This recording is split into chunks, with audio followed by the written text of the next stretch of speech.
In a posh New York restaurant, silence exploded into scandal.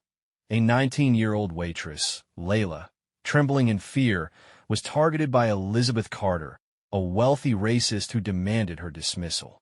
But when a mysterious man in the corner stood up for Layla, saying, "Money doesn't buy you the right to humiliate others," everything changed.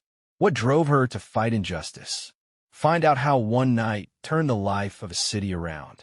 The air in Carter Grill, a sleek upscale restaurant on Manhattan's glittering edge, buzzed with the clink of wine glasses and the hum of privileged chatter. It was March 21st, 2025, and for 19-year-old Layla Jones, the night shift was just another grind. Born and raised in Harlem, she juggled community college by day and waited tables by night, her dreams of a better life pinned on every hard-earned tip.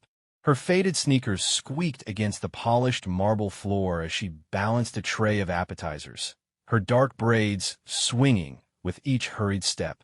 The restaurant was a world apart from her cramped apartment, a place where wealth screamed from crystal chandeliers and abstract art, while the staff, mostly black and Latino like Layla, moved like shadows to keep it running.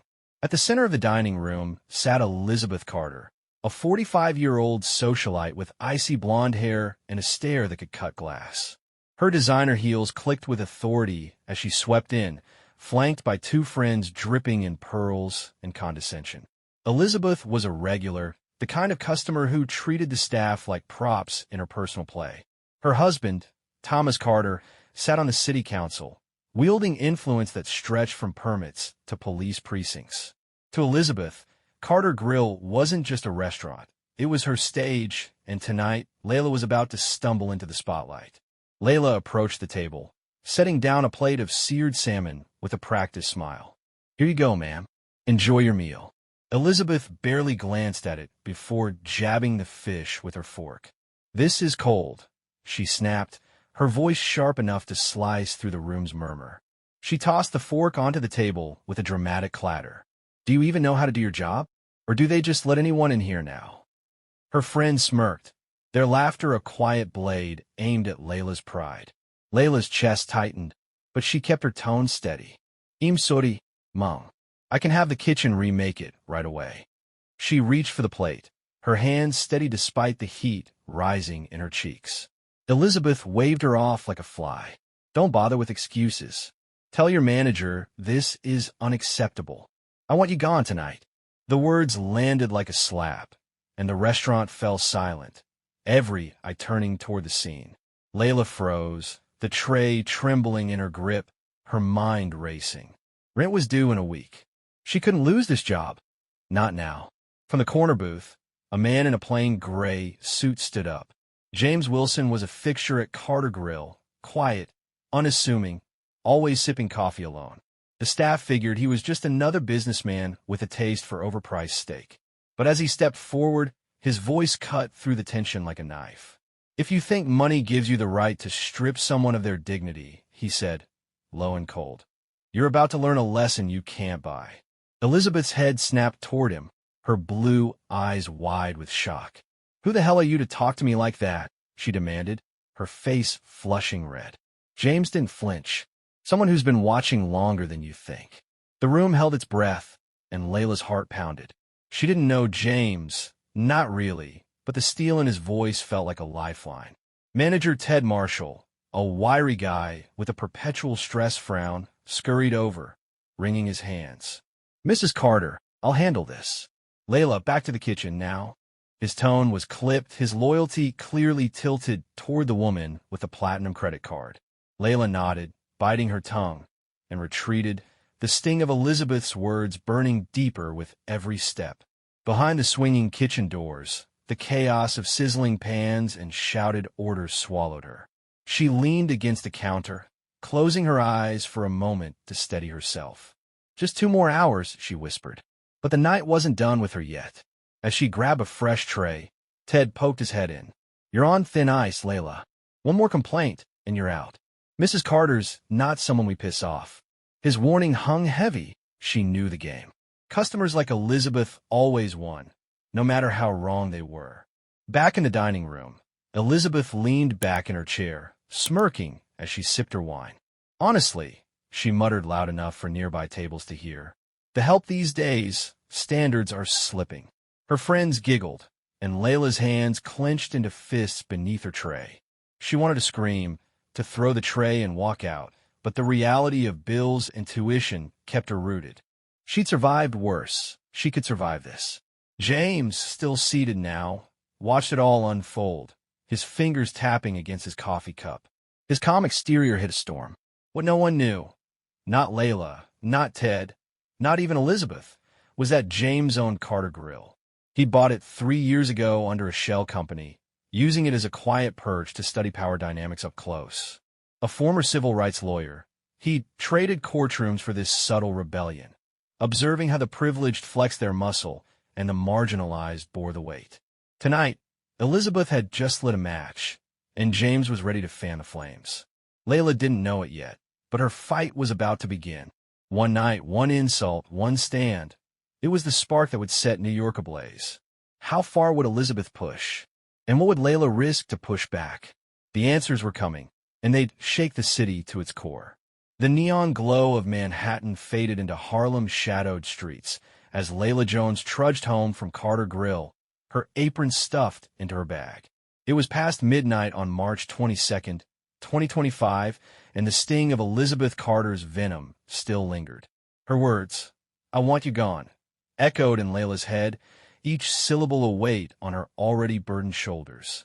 She'd kept her job, barely, but the warning from Ted, the manager, hung like a guillotine. One more complaint, and you're out. Rent loomed 5 days away, and her community college tuition gnawed at her savings. She couldn't afford to falter, not when every dollar was a step toward breaking free from the grind her mom had endured as a single parent. The next evening, Layla clocked in with a forced smile, her stomach knotted. The restaurant buzzed with its usual elite crowd, Wall Street suits, socialites, and old money dripping in arrogance. She moved like a ghost, delivering plates and dodging glares, her ears sharp for any whisper of trouble. Then Ted called her over, his voice clipped. "Layla, your hours are cut. 3 shifts this week, not 5. Mrs. Carter's a VIP. Last night didn't help." She blinked, stunned. "That's 40% of my pay. I didn't do anything wrong." Ted shrugged, avoiding her gaze. "Take it up with corporate. My hands are tied." Her paycheck, handed over in a crumpled envelope, confirmed it, $80 short. Fury burned in her chest, but she swallowed it. Arguing wouldn't fix this. Later, as she walked home down a cracked sidewalk, headlights flared behind her. A patrol car rolled up, its lights flashing once, a silent warning. Officer Ryan Crowe stepped out, a lean figure with a smirk that didn't reach his cold eyes. Known in Harlem for targeting black kids with routine checks, he sauntered over. "ID," he barked, hand resting on his holster. Layla's heart raced, but she kept her voice steady. "I'm just going home. What's this about?" Crowe's grin widened. "Got a tip about suspicious activity. Let's see that bag." She clutched it tighter. "You've got no cause." He stepped closer, towering over her. "Cause? How about loitering? Or resisting? I can make this real easy or real hard." Her hand shook as she handed over her ID. Crowe glanced at it, then tossed it back. "Stay out of trouble, Jones. Accidents happen to girls who don't know their place." The threat lingered as he drove off, leaving her fists clenched and her breath ragged. This wasn't random. Elizabeth's influence stretched further than the restaurant. Back in her tiny apartment, Layla sank onto her worn couch, the eviction notice from last month glaring from the coffee table. She dialed her mom, her voice cracking. "They're squeezing me out, Ma." "Work? The cops. It's like they want me gone." Her mom's reply was soft but firm. "You're stronger than their hate, baby. Don't let him break you." The next shift brought a lifeline. James Wilson, the quiet man from the corner booth, caught her eye as she cleared a table. He slid a napkin across with a scribbled note. "Meet me outside after close." Curiosity battled caution, but at 11 p.m., she found him leaning against the alley wall, his gray suit blending into the shadows. "You're in deeper than you know," he said, his voice low. "Elizabeth and Thomas Carter aren't just rude, they're corrupt. They've been choking out minority businesses for years, delaying permits, bribing cops. I've seen it. Layla's eyes widened. You're serious? James nodded. I own this place. Bought it to watch how power works when no one's looking. Last night, that was personal for her, and now it's a war for you. Her mind spun. Why tell me this? James's gaze hardened. Because you didn't bow. That scares people like her. I got evidence, emails, records, but I need someone they can't ignore. Someone like you. Layla hesitated, the weight of his words sinking in. I'm nobody, just a waitress. He shook his head. You're exactly who they underestimate. Fight with me, and we can hit them where it hurts. She thought of Crow's sneer, Ted's indifference, Elizabeth's smug laughter. What's the plan? She asked, her voice steadying. James smirked. We dig. We expose. But they'll push back hard. You ready for that? Before she could answer, her phone buzzed. A text from her landlord. Rent's late again. 3 days, or you're out. Her stomach dropped. The Carters weren't just after her job. They were dismantling her life, piece by piece. She met James's eyes, resolve hardening. I'm ready. Let's make them regret this. But as they parted ways, a black SUV lingered across the street, its tinted windows hiding watchful eyes. The Carters knew she wasn't backing down, and their next move was already in motion. Layla didn't see it coming, but the system was tightening its grip. Hours cut, cops circling, rent looming.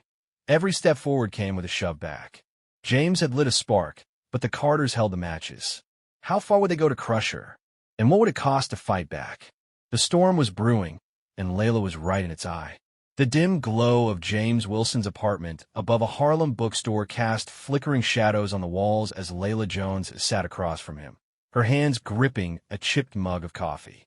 It was March 23rd, 2025, and the air buzzed with urgency.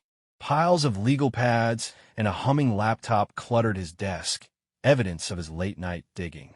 Last night's alley talk had ignited something in Layla, a flicker of hope amid the chaos threatening to swallow her. Her hours were slashed, her paycheck gutted, and Officer Crow's warning still echoed in her ears. Now, James had a plan, but the Carters were already circling. He slid a folder across the table, his voice steady. This is it, proof Thomas Carter's been rigging the system. Emails to city officials, telling them to delay permits for Black and Latino businesses.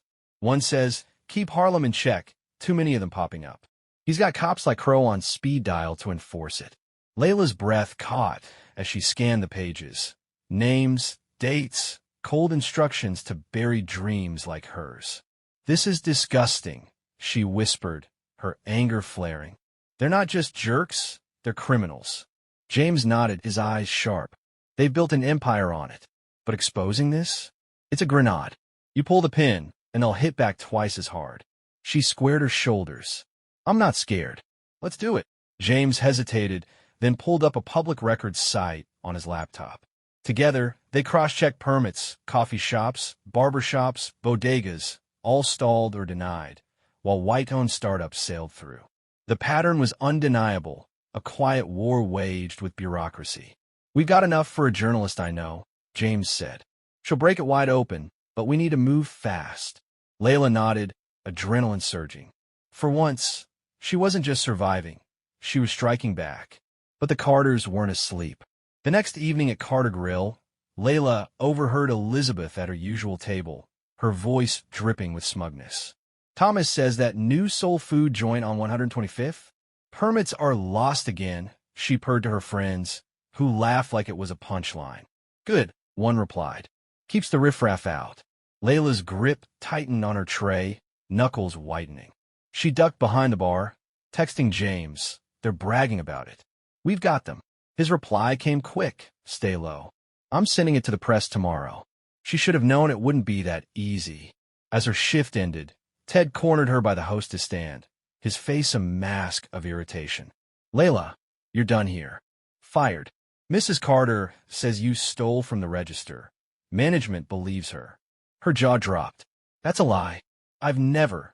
Ted cut her off, handing her a termination letter. Doesn't matter. Clean out your locker and go. Security's on standby. Her mind reeled. Fire on a fabrication? This wasn't coincidence. It was retaliation. She grabbed her bag, the folder of evidence still safe with James, and stormed out, fury masking her fear. The blow landed harder as she crossed into Harlem. A patrol car screeched to a halt beside her, and Crow emerged, his grin predatory. "Layla Jones, you're under arrest. Theft, fraud, busy girl, huh?" Before she could protest, he snapped handcuffs on her wrists, his grip bruising. "You've got no proof," she spat, but he shoved her into the car. "Proof's what we make it. Should have stayed quiet." The door slammed, and the city blurred past as her heart pounded. They knew, somehow, they knew she was digging. The evidence was with James, but if they searched her place, they might plant something to seal the lie. At the precinct, the fluorescent lights buzzed like a swarm of bees as Crow booked her. Caught skimming tips, he lied to the desk officer, who raised an eyebrow but typed it up. "Bit harsh for a waitress," the officer muttered, but Crow leaned in. "She's trouble, tied to agitators. Fast track it." Layla sat in a holding cell, the cold bench biting into her thighs, her mind racing. This wasn't just about her job anymore. It was a frame-up to bury her. She pressed her forehead against the bars, whispering, "James, don't let them win." Across town, James paced his apartment, the folder clutched in his hand. His phone buzzed. Layla's arrest hit the precinct log. "Damn it," he growled, dialing his journalist contact. "They've got her. We go live tonight, before they silence her for good." But as he spoke, a shadow moved outside his window, a black SUV, engine idling. The Carters weren't done. They'd taken Layla's freedom, and now they were coming for the proof. Her phone, confiscated at booking, lit up with a missed call from her landlord. Eviction filed. "You're out tomorrow." The trap was complete, job gone, arrest pinned, home slipping away. But Layla wasn't broken. She clenched her fists, nails digging into her palms. They thought they'd won, but they'd misjudged her fire and James's resolve. The cell door clanged in the distance, and she straightened. This wasn't the end. It was the fight of her life, and she was just getting started. The jail cell stale air clung to Layla Jones as she sat on the hard bench, her wrists still raw from Officer Crow's handcuffs. It was the early hours of March 24th, 2025, and the clock on the wall ticked past 2 a.m. Her arrest, trumped up charges of theft and fraud, felt like a noose tightening around her neck. The Carters had moved fast, stripping her job at Carter Grill and framing her to kill her credibility. Her phone, confiscated, hid an eviction notice she couldn't fight from behind bars.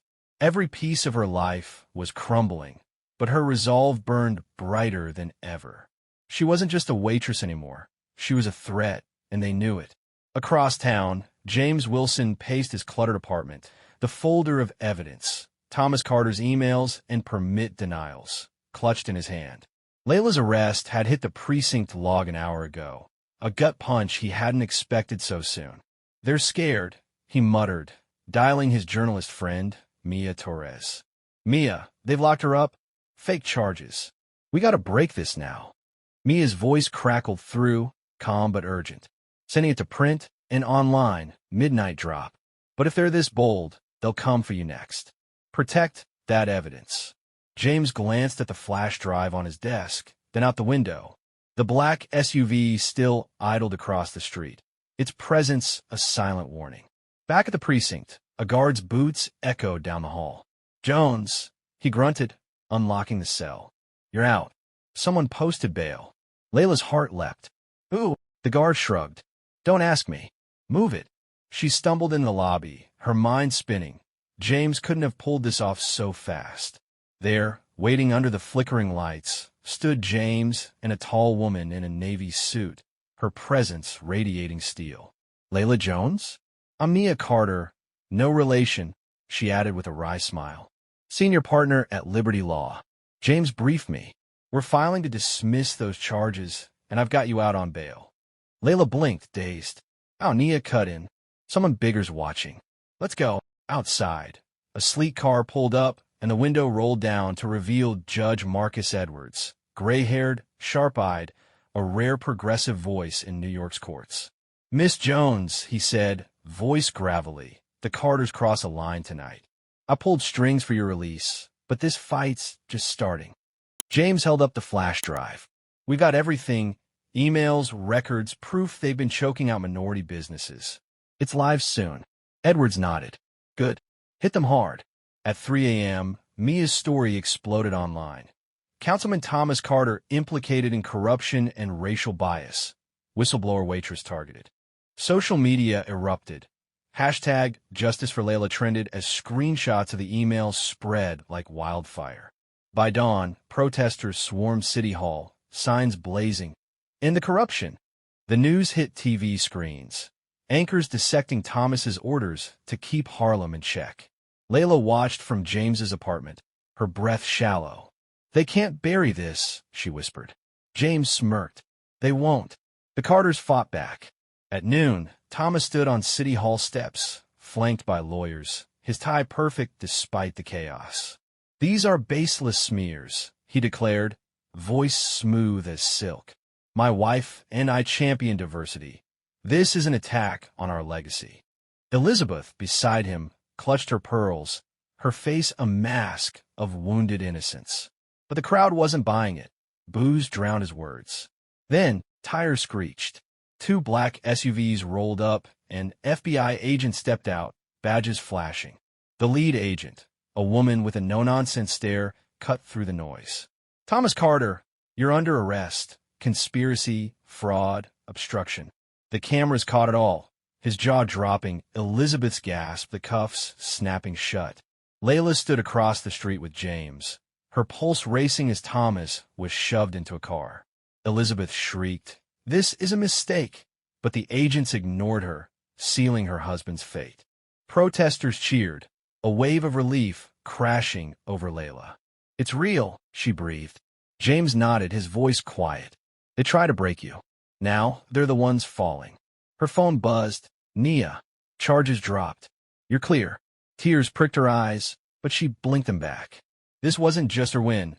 It was for every shop owner stalled, every worker silenced, every kid Crow had harassed. As the SUVs pulled away, Layla's gaze hardened. The Carters' empire was cracking, but Elizabeth was still free, and the system they'd built wouldn't collapse overnight. "This isn't over," she said. James met her eyes. "No, but it's the beginning of the end." The crowd roared behind them, a city waking up to its own power. Layla had lit the fuse, and the explosion was just starting. The sun dipped low over Harlem on March 25th, 2025, casting golden streaks across the streets as Layla Jones stood outside a small storefront, its fresh sign gleaming. Layla's Brew. The scent of roasted coffee beans drifted from the open door, mingling with the laughter of customers inside. Families, students, locals from every walk of life. Just days ago, she'd been in a jail cell, framed by the Carters, her life teetering on collapse. Now, Thomas Carter was behind bars, his corruption exposed, and Layla was rebuilding, not just for herself, but for a community that had rallied behind her. The fallout had been swift and brutal. After Thomas's arrest, the FBI froze the Carters' assets, bank accounts, businesses, their Upper East Side penthouse, all locked down. Headlines screamed their downfall. Councilman indicted in racial bias scandal, and Elizabeth Carter named in civil rights suit. Protesters had camped outside City Hall, their chants echoing through New York, while business owners, Black, Latino, immigrant, spoke out about years of suppressed dreams. Elizabeth, stripped from her charity boards, faced a public shaming as her socialite friends vanished like smoke. She'd avoided jail, for now, but her empire of influence was dust.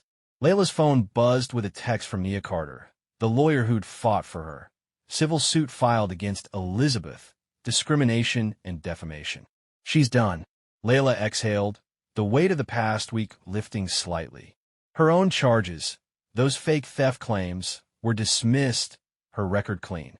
But victory didn't erase the scars. She'd lost her job, nearly her home, and the trust she once had in the system. Yet here she stood, stronger for it. James Wilson stepped out of the shop, hands in his pockets, a rare smile softening his usual steel. "Not bad for a week's work," he said, nodding at the bustling cafe. He'd sold Carter Grill to a co-op of its staff, then poured the proceeds into this. Layla's dream, a place where everyone belonged. Couldn't have done it without you, she replied, her voice steady. James shrugged. You started the fire. I just fanned it. She thought of that night, Elizabeth's sneer, his quiet stand, and knew he was more than an ally. He was proof that change needed fighters on both sides. A teenage girl with bright eyes and a backpack approached, hesitating. You're Layla Jones, right? The one who took down the Carters. Layla nodded, caught off guard. Yeah, that's me. The girl grinned. My dad said you saved his barbershop. Permits came through yesterday. Can I get a pic?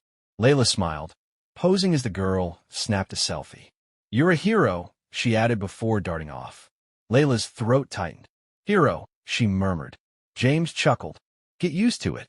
You gave them hope. Her phone buzzed again. An email from her college. Scholarship renewed. Anonymous donor. Full ride. She stared, stunned. The same mystery fund that had covered her first semester had doubled down, adding rent for 6 months. Someone's got your back, James said, reading over her shoulder. Or they're paying penance, she quipped, half serious. Whoever it was, it meant freedom, classes full-time, no more double shifts, a chance to study business, and build something lasting. Across the street, a new community center rose where a Carter-backed luxury condo once stood, funded by donations sparked by her fight. Layla's Brew wasn't just a cafe. It was a symbol, a stake in the ground saying we're here, and we matter. She'd spoken at council meetings, pushing for fair permits, her voice no longer trembling. The system hadn't crumbled, but it had bent enough for people to breathe, to dream again. As dusk settled, Layla lingered outside, watching the city pulse with life. A year ago, she'd been invisible, a waitress dodging insults to survive. Now, her name meant something. Resilience, defiance, justice. She thought of her mom's words. You're stronger than their hate. She'd proved it, not just to the Carters, but to herself. What's next? James asked, joining her. She glanced at the skyline, then back at her shop. Keep fighting. Make sure no one else has to go through this alone. A breeze rustled the leaves, carrying the hum of Harlem's heartbeat. The Carters were a fading shadow, their power broken by truth and tenacity. Layla turned back inside, the glow of her cafe welcoming her home. The battle had cost her sleepless nights, lost wages, a brush with despair. But it had given her more purpose, community, a future she'd forged with her own hands. The war wasn't over, but this victory was hers, and it was just the start.